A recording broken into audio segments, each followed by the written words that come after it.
अब गलत सोच हमारे जीवन की समस्या है, इसको दूर कैसे करें? कैसे दूर करें साहब?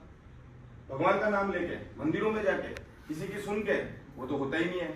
उसके लिए हमको श्री योग के यम और नियम लगाने पड़ेंगे। यम का अर्थ होता है नैतिकता, नियम का अर्थ होता है अनुशासन।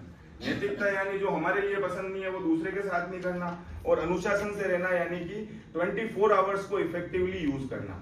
हर व्यक्ति को सर 24 आवर्स ही मिलते हैं, किसी को 1 मिनट ज्यादा नहीं, किसी को 1 मिनट कम नहीं, और सभी सांस लेते हैं, किसी की सांस एक ज्यादा नहीं और एक कम नहीं। तो अगर श्वास और समय का मैनेजमेंट हमको आ गया तो लाइफ मैनेज हो जाएगी। Are you agree?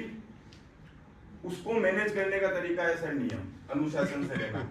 उससे क्या प्राप्त होगा?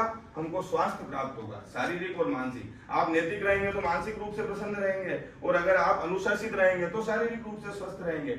उससे आप किससे छुटकारा पाएंगे? अस्वास्थ्य से।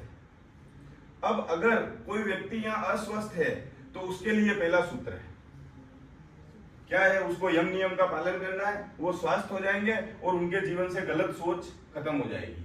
मतलब दिन भर तो ये याद रखना है कि हमको गलत सोच में नहीं जाना। इसी तरीके से दूसरा सूत्र, अब गलत सोच से हमने छुटकारा पा लिया, अब क्या करेंगे? अब हमको सही ज्ञान चाहिए, तो दूसरा सूत्र है सही ज्ञान ही जीवन की सभी समस्याओं का समाधान है। सही ज्ञान के लिए हम आसन और प्राणायाम करना पड़ेगा। अब समस्या आ गई साहब, आसन सैकड़ों, प्राणायाम हजारों, कौन सा करें? उसके लिए हमने एक 24 मिनट्स का आसन का और 12 मिनट्स का प्राणायाम का एक सेट बनाया है, जो 108 आसन और प्राणायामों में से निकाल के हमने 24 मिनट्स और 12 मिनट्स के छोटे छोटे सेट बनाए, क्योंकि फास्ट पेसिंग लाइफ है, इतना टाइम नहीं है कि 1-1, 2-2 घंटे कोई कुछ कर सके। जिनको कम समय है वो 12 मिनट का प्राणायाम करें तो भी उनको भी वही लाभ होगा, और जिनको थोड़ा ज्यादा समय है वो 24 मिनट्स के आसन करें।